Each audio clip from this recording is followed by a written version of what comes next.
नमस्कार दोस्तों, स्वागत है आपका कौटिल्य विजन क्लासेस में दोबारा फिर एक बार।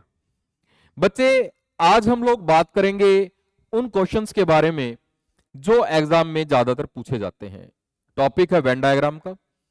स्टेटमेंट काफी पजल दे दी जाती है, ट्रिकी स्टेटमेंट दे दी जाती है। उस ट्रिकी स्टेटमेंट को आप जल्दी कैसे समझें, क्वेश्चन को कैसे निकाल सकते हैं, उसके बारे में आज हम लोग बात करेंगे।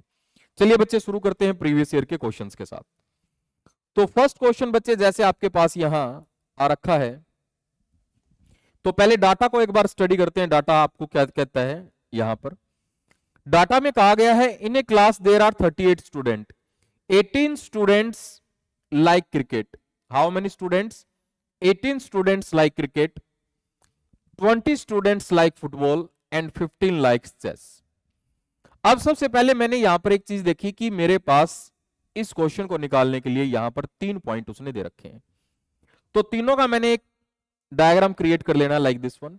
और याद रखिए ये डायग्राम एक दूसरे से इंटरकनेक्ट रहना चाहिए, जैसे मैंने करा है इस तरीके से इंटरकनेक्ट होना चाहिए। क्लियर? अब यहां बात करी गई है क्रिकेट की,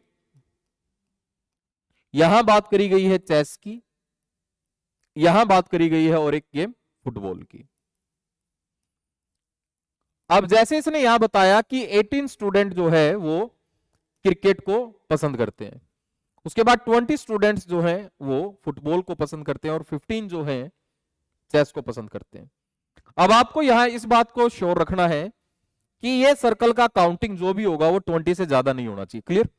और ये सर्कल का 18 से और ये सर्कल का 15 से ज्यादा नहीं होना चाहिए। अब यहां पर जैसे उसने बोला 8 student like both cricket and chess. How many student? 8 students, 8 बच्चे क्रिकेट और चेस दोनों को पसंद करते हैं।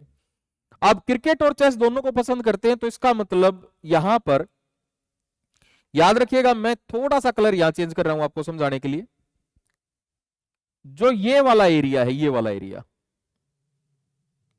इस वाले एरिया का एडिशन 8 रहना चाहिए। अब वो 8 ये भी हो सकता है यहां आ जाए, वो 8 यहां भी आ जाए, क्योंकि चेस और क्रिकेट तो ये भी है। तो आगे उसने मुझे कहा कि उनमें से 3 फुटबॉल भी पसंद करते हैं, मतलब ये टोटल वैल्यू 8 आनी चाहिए। अगर 3 फुटबॉल भी पसंद करते हैं तो ये वैल्यू कितनी आ जाएगी? 5। तो टोटल 5 और 3 कितना हो गया? 8। अगला पॉइंट मुझे क्या कहता है, 7 स्टूडेंट केवल क्रिकेट पसंद करते हैं, तो 7 केवल क्रिकेट पसंद करते हैं, तो 7 मैंने यहां डाल दिया, 7 केवल क्रिकेट पसंद करते हैं। और आपको पता है ये मैंने बताया था 18 से ज्यादा होना नहीं चाहिए।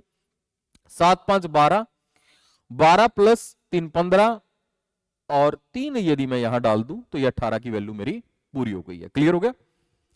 7 5 12, 12 3 15 और 3 18। उसके बाद उसने मुझे कहा कि 6 छात्र केवल चेस पसंद करते हैं, तो 6 को केवल मैंने चेस में ले गया। अब ये जो है 15 से ज्यादा नहीं होना चाहिए, तो 6 और 5 11 और 3 14, तो ये रह गया केवल एक 15। देखिए आराम से सोल्व होता जा रहा है। तो ये 20 होना था पूरा एरिया, 3 3 6 और 1 7, तो 20 होने के लिए कितने की रिक्वायरमेंट है? अभी 13 की रिक्वायरमेंट है। तो अभी जो उसने मुझसे पूछा कि कितने बच्चे केवल फुटबॉल पसंद करते हैं, केवल फुटबॉल के क्राइटेरिया में कितने आए हुए हैं, तो आंसर क्या आ गया? 13। देखिए कितना सिंपल सा क्वेश्चन था, केवल स्टेटमेंट को ध्यान से स्टडी करना था और ऐसे डायग्राम को इंटरकनेक्ट करते हुए बनाना था जैसे अभी मैंने बनाया। क्लियर?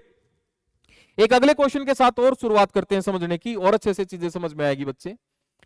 अब देखिए यहां पर आपके पास क्वेश्चन क्या कहता है, out of group of 25 tourist, how many tourist we have? Total 25 tourist. 10 can speak Gujarati, 10 can speak Gujarati and Gujarati how many? 10 out of 25। 12 can speak Marathi and 5 can speak Gujarati as well as Marathi. So there are 2 type of language in this question. The first one is your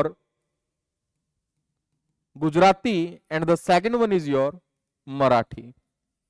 And how many persons can speak Marathi? There are the 12 and the 10 persons speak Gujarati. Is that clear? अब यहां पर मुझे ये पता है कि ये circle मेरा 12 से ज्यादा नहीं होगा और ये मेरा 10 से ज्यादा नहीं होगा, लेकिन यहां पर इसने बोला है कि 5 दोनों को पसंद करते हैं, तो मैंने क्या करा, बड़े प्यार से 5 दोनों में रख दिया। आई नो वेरी वेल ये 10 से ज्यादा नहीं होना चाहिए, तो 5 और 5 10, और ये यहां 7 आ जाएगा, 5 और 7 12। क्लियर हो गया? तो टोटल 5 और 5 10 और 7 17, तो 17 ऐसे व्यक्ति हैं जो मराठी गुजराती को जानते हैं। अब जैसे उसने पूछा, मेरे को पूछा क्या, find out the number of people who can speak neither Gujarati nor Marathi, ना तो गुजराती पसंद करते ना मराठी। टोटल कितने थे मेरे पास, 25। मुझे पता चला भाई 25 में से 17 जो है गुजराती और मराठी को जानते हैं, बाकी जो है नहीं जानते। 5 केवल गुजराती हैं, 7 केवल मराठी और 5 दोनों को है। वो कह रहे हैं जी दोनों लैंग्वेज ना जानते हो, तो दोनों का डिफरेंस यहां कितना निकल के आ गया, 8। तो आंसर कितना आ गया इसका, 8। इजी, बड़ा सिंपल तरीके से क्वेश्चन होगा, कोई हमारे को टाइम लगेगा क्वेश्चन को निकालने में। अगला क्वेश्चन, मैं चाहूंगा इस क्वेश्चन को एक बार आप ध्यान से देखिए, ध्यान से निकालें, इसके आंसर को मैच करें, और फिर जैसे ही मैं समझाऊंगा आप देखिएगा कि आपका आंसर यहां ये ठीक आता है या गलत आता है। क्लियर? मैं थोड़ी देर के लिए साइड हो जाता हूं ताकि आपको सारी चीजें आसानी से दिखती रहें।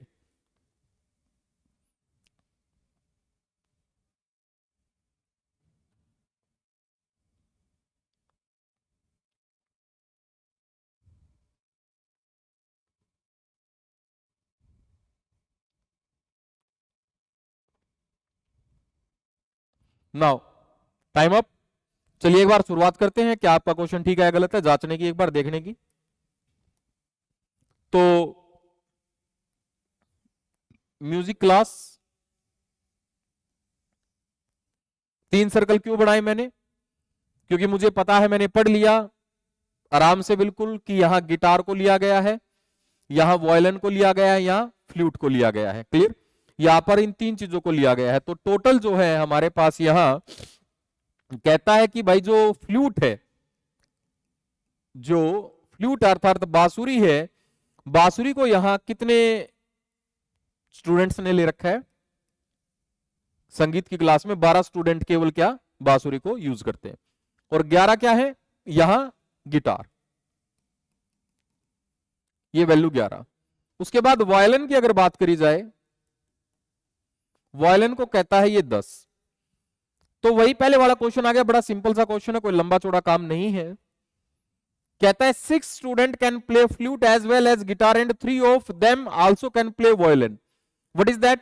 6 student play flute as well as guitar. तो ये वैल्यू कहता है, ये वैल्यू, ये वाला एरिया, ये वाला एरिया कह रहा है जी 6 होना चाहिए। क्लियर? और इसमें से 3 कह रहा है वायलिन में भी आ जाए, तो भैया अगर 3 इधर आएगा तो 3 इधर आ जाएगा, टोटल 6 हो गया। उसके बाद इसने कहा यहां पर, और 3 students can play only guitar, 3 can only play guitar. I know very well ये 11 से ज्यादा नहीं होना चाहिए, तो 9 तो मेरे पास आ गया। तो इसका मतलब 9, 10, 11, 2 वैल्यू यहां आ जाएगी, 11 पूरा हो गया। उसके बाद इसने कहा यहां पर 3 student can only play guitar and 4 students can play only violin, और 4 क्या करते हैं प्ले, केवल वायलिन। अब ये 10 था, 3 और 2 5, 4 9, तो इसका मतलब एक वैल्यू ये रह गई, 10 हो गया।